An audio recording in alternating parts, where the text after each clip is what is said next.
Hi, this is Fabio. In the next 6 videos you will see what to do for your lower back pain with a foam roller or a peanut ball.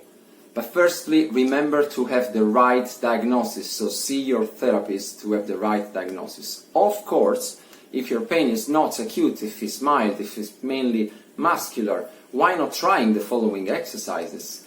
Anyway, for comments, for any questions, do not hesitate to leave your comments, and I'll see you at Central London Osteopathy and Sports Injury Clinic, Old Street, London.